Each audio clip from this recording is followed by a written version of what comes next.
ज्ञान वाणी का नव उपहार, पहुंची शिक्षा के द्वार, पढ़े लिखे और बने कुशल, ज्ञान वाणी का उद्देश्य सफल। ज्ञान वाणी।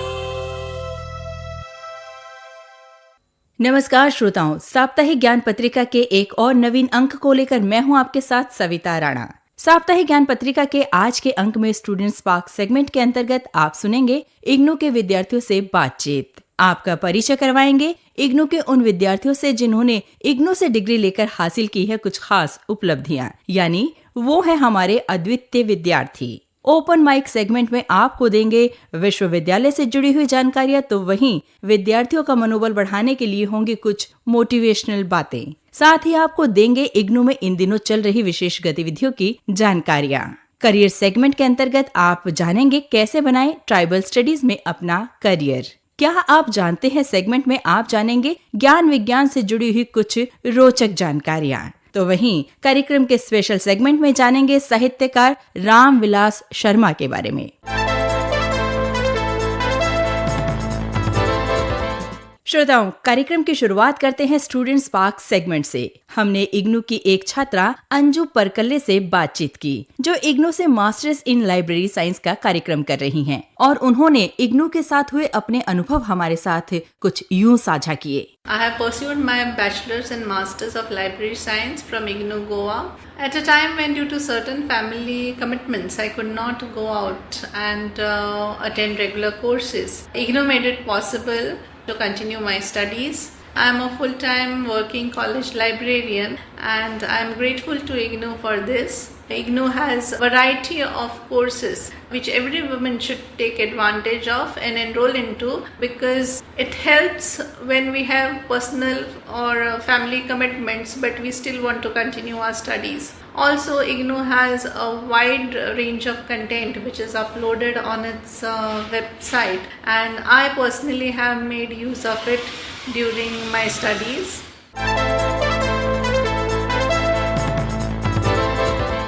आप सुन रहे हैं साप्ताहिक ज्ञान पत्रिका ज्ञानवाणी दिल्ली FM 105.6 मेगाहर्ट्ज पर।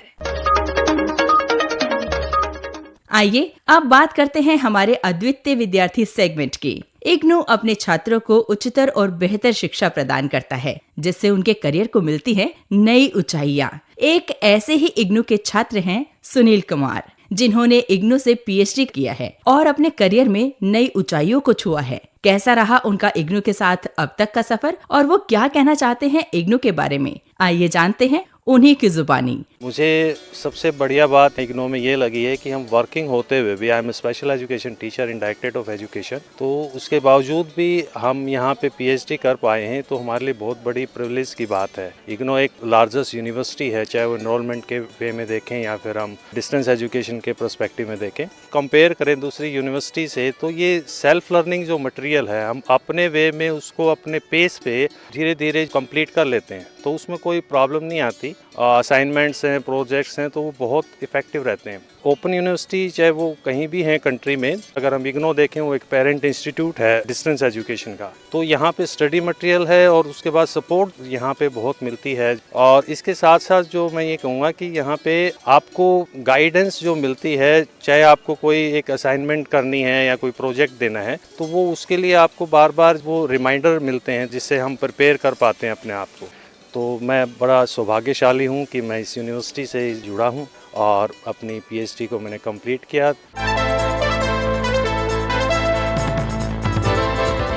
आप सुन रहे हैं साप्ताहिक ज्ञान पत्रिका ज्ञानवाणी FM 105.6 मेगाहर्ट्ज पर।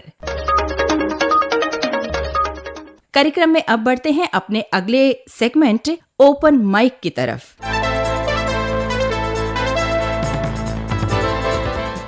इग्नू अपने शिक्षार्थियों को ऑनलाइन और ऑफलाइन दोनों प्रकार के कार्यक्रम उपलब्ध करवाता है। साथ ही इग्नू की शिक्षा व्यवस्था बेहतर और लचीली है, जो शिक्षार्थियों को उनकी सुविधा और समय के अनुसार अपनी पढ़ाई पूरी करने की पूरी आजादी देती है, ताकि वे पढ़ाई के साथ साथ अपने जीवन को भी समायोजित कर सके। तो आप कैसे इग्नू में अपनी पसंद के कार्यक्रम में प्रवेश ले सकते हैं और क्या कुछ खास है इग्नू में अपने शिक्षार्थियों के लिए, इस विषय पर विस्तार से जानकारी दे रहे हैं इग्नू के school of extension and development studies के प्रोफेसर निहाल फारूकी। इग्नू एक ऐसी यूनिवर्सिटी है जहाँ पे फ्रीडम है आपको। एज इज नॉट ए बार। आप किसी एज के हों, आप कभी एडमिशन ले सकते हैं और किसी प्रोग्राम में ले सकते हैं। साथ में आप रेगुलर प्रोग्राम में भी अगर कन्वेंशनल यूनिवर्सिटी में है, आप एक डिप्लोमा या एक मास्टर्स डिस्टेंस मोड में कर सकते हैं। और इग्नू में सबसे अच्छी बात है कि असाइनमेंट्स आपको दिए जाते हैं, प्रोजेक्ट्स देते हैं। प्रोजेक्ट्स में हैंड्स ऑन ट्रेनिंग, आप फील्ड में जाते हैं, फील्ड में जा करके आप अपने सुपरवाइजर से डिस्कस करके एक प्रॉब्लम आइडेंटिफाई करते हैं और उसके बारे में रिसर्च करते हैं। तो ये आपको कॉन्फिडेंस आएगा कि आप इंडिविजुअली आप भी रिसर्च कर सकते हैं, जो कन्वेंशनल स्टडीज में ये चीज नहीं होती है। तो ये कॉन्फिडेंस के बाद आप फर्दर रिसर्च भी कर सकते हैं। तो ये सब इग्नू के प्लस पॉइंट्स हैं।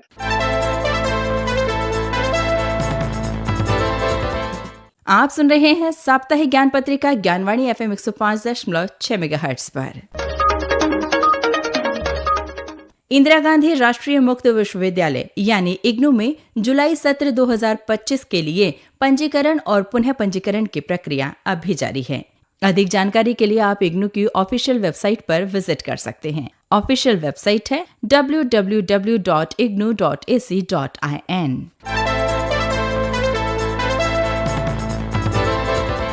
इंदिरा गांधी राष्ट्रीय मुक्त विश्वविद्यालय यानी इग्नू ने दिसंबर सत्र 2025 के टर्म एंड एग्जामिनेशन का बदला हुआ शेड्यूल जारी कर दिया है। इस कार्यक्रम के मुताबिक अब परीक्षाएं 1 दिसंबर 2025 से शुरू होकर 14 जनवरी 2026 तक चलेंगी। इस बार परीक्षाएं पेन पेपर और कंप्यूटर बेस्ड दोनों ही मोड में आयोजित की जाएंगी। इसके लिए आपको सबसे पहले परीक्षा फॉर्म यानी एग्जामिनेशन फॉर्म भरना होगा, जिसके लिए आप लॉगिन कर सकते हैं exam.ignu.ac.in पर। जो विद्यार्थी पहले से ही स्टूडेंट्स पोर्टल पर रजिस्टर्ड है, वे सीधे लॉगिन कर सकते हैं और अपना फॉर्म भर सकते हैं, जबकि नए विद्यार्थियों को पहले रजिस्ट्रेशन कराना होगा। परीक्षा फॉर्म भरने की अंतिम तिथि 20 अक्टूबर 2025 है। आपको यहाँ पर बताना चाहेंगे कि इस बार समर्थ पोर्टल के जरिए ही एग्जामिनेशन फॉर्म भरने होंगे। एक बार परीक्षा केंद्र और विषय चुन लेने के बाद इसमें किसी भी प्रकार के बदलाव की संभावना नहीं होगी। इससे संबंधित कोई भी जानकारी यदि आप हासिल करना चाहते हैं तो आप इग्नू की वेबसाइट पर देख सकते हैं। इग्नू की आधिकारिक वेबसाइट है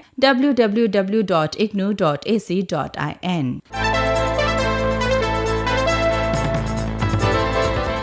इंदिरा गांधी राष्ट्रीय मुक्त विश्वविद्यालय यानी इग्नू के वो विद्यार्थी जो कि दिसंबर 2025 टर्म एंड एग्जामिनेशन देना चाहते हैं, वो अपने स्वयं लिखित असाइनमेंट 31 अक्टूबर 2025 तक जमा कर सकते हैं। ओडीएल और ऑनलाइन दोनों ही कार्यक्रम के विद्यार्थी अपने असाइनमेंट निर्धारित तिथि तक बताए गए फॉर्मेट में जमा कर सकते हैं। विद्यार्थियों को आवश्यकता के अनुसार असाइनमेंट की हार्ड कॉपी या सॉफ्ट कॉपी जमा करनी होगी। असाइनमेंट जमा करवाते समय विद्यार्थी अपनी संबंधित जानकारी जैसे नाम, enrolment number, programme code, course code और स्टडी सेंटर कोड, ये सभी जानकारियां ध्यान पूर्वक अंकित करें तथा भविष्य में संदर्भ के लिए अपने असाइनमेंट की एक फोटोकॉपी अपने पास अवश्य रखें। इस विषय में अधिक जानकारी आप इग्नू की वेबसाइट पर देख सकते हैं। इग्नू की वेबसाइट है www.ignu.ac.in।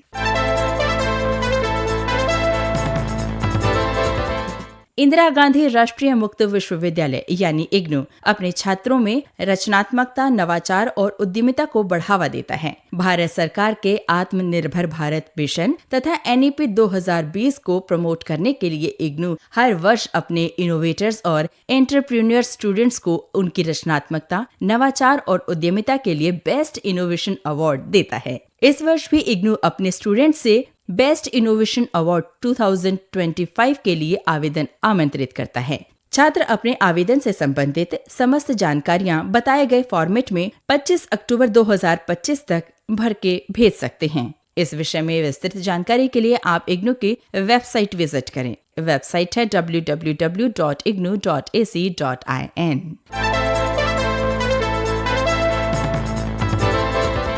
तो ये थी इग्नू से संबंधित जानकारियां।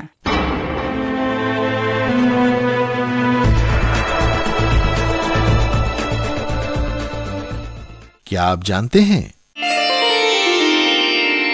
जिप कोड में जिप का अर्थ है zoning improvement plan.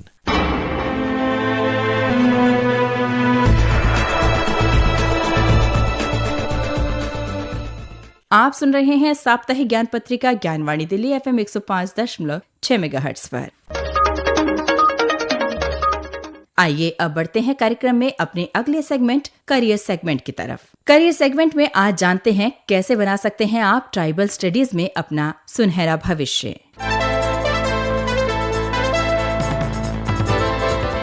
Tribal studies एक ऐसा क्षेत्र है जिसमें आदिवासी समुदाय की संस्कृति, भाषा, इतिहास, सामाजिक संरचना, रहन सहन और आर्थिक स्थितियां और चुनौतियों का अध्ययन किया जाता है। ये अध्ययन शहरी क्षेत्रों से दूर पहाड़ों और जंगलों में रहने वाले आदिवासी जनजातियों की पहचान, परंपराओं और विकास से जुड़ा होता है। अगर आपको आदिवासी समाज को समझने और उनके कल्याण में योगदान देने में रुचि है, तो ये करियर आपके लिए एक बेहतर विकल्प हो सकता है। इस क्षेत्र में ज्यादातर कोर्सेज 12वीं के बाद ही उपलब्ध हैं। इसके बाद आप कर सकते हैं सर्टिफिकेट, डिप्लोमा या फिर डिग्री कोर्स। सर्टिफिकेट कोर्स में आप कर सकते हैं certificate in tribal studies in India या diploma in tribal studies in India. इसके अलावा आप इस विषय में BA और MA भी कर सकते हैं। ये कोर्स आदिवासी जीवन की बुनियादी जानकारी देते हैं, जैसे उनकी संस्कृति, उनकी जरूरतें और उनके विकास के लिए किस तरह की योजनाएं बनाई जाएं। ट्राइबल स्टडीज की डिग्री या सर्टिफिकेट करने के बाद आप कई क्षेत्रों में रोजगार के अवसर प्राप्त कर सकते हैं, खासकर आदिवासी विकास अनुसंधान और नीति निर्माण में। आप विश्वविद्यालयों या रिसर्च इंस्टीट्यूट में लेक्चरर, प्रोफेसर या रिसर्चर्स भी बन सकते हैं। आदिवासी इतिहास, संस्कृति पर आप शोध भी कर सकते हैं। इसी तरह से आप गैर सरकारी संगठनों में आदिवासी अधिकारों, सांस्कृतिक संरक्षण, सामुदायिक विकास पर भी काम कर सकते हैं। ट्राइबल स्टडीज न सिर्फ ज्ञान देता है बल्कि समाज सेवा का एक माध्यम भी बनता है। तो यदि आपकी भी रुचि है ट्राइबल स्टडीज में, तो ये क्षेत्र आपके लिए बिल्कुल उपयुक्त है। आप भी बना सकते हैं ट्राइबल स्टडीज में अपना सुनहरा भविष्य।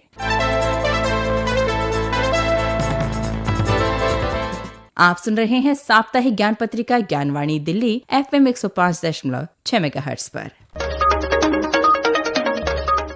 कार्यक्रम में अब बढ़ते हैं हमारे स्पेशल सेगमेंट की तरफ। स्पेशल सेगमेंट के अंतर्गत आज जानते हैं साहित्यकार डॉक्टर रामविलास शर्मा के विषय में।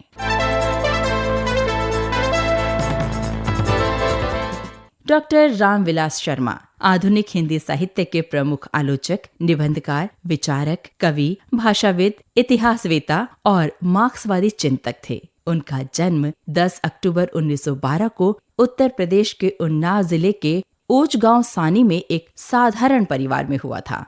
रामविलास शर्मा ने लखनऊ विश्वविद्यालय से अंग्रेजी साहित्य में MA की डिग्री प्राप्त की और वहीं अस्थायी रूप से अध्यापन करने लगे। 1940 में उसी विश्वविद्यालय से उन्होंने PhD की डिग्री हासिल की। उनकी साहित्यिक यात्रा सन 1934 में सूर्यकांत त्रिपाठी निराला के संपर्क से शुरू हुई, जब उन्होंने निराला जी की कविता नामक अपना पहला आलोचनात्मक लेख पत्रिका चांद में प्रकाशित किया। डॉक्टर रामविलास शर्मा हिंदी आलोचना में प्रगतिवादी समीक्षा पद्धति के प्रमुख स्तंभ थे। उनके लेखन में साहित्य के अलावा दर्शन, संस्कृति और राजनीति शामिल रहे। यदि उनकी प्रमुख रचनाओं की बात की जाए तो उनकी कुछ साहित्यिक आलोचनाएं हैं। साल 1941 में आई प्रेमचंद, निराला जो कि 1946 में प्रकाशित हुआ, और प्रेमचंद और उनका युग 1952 में। डॉक्टर रामविलास शर्मा ने 1996 में अपनी आत्मकथा अपनी धरती अपने लोग 3 खंड में लिखी। डॉक्टर रामविलास शर्मा को साहित्य अकादमी पुरस्कार, शलाका सम्मान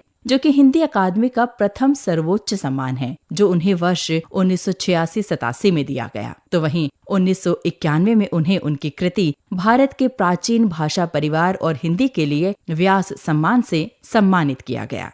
तो ये थी जानकारी डॉक्टर रामविलास शर्मा के विषय में। आप सुन रहे हैं साप्ताहिक ज्ञान पत्रिका ज्ञानवाणी दिल्ली FM 105.6 मेगाहर्ट्ज पर। कार्यक्रम में आइए अब बढ़ते हैं हमारे अगले सेगमेंट मोटिवेशनल थॉट की ओर।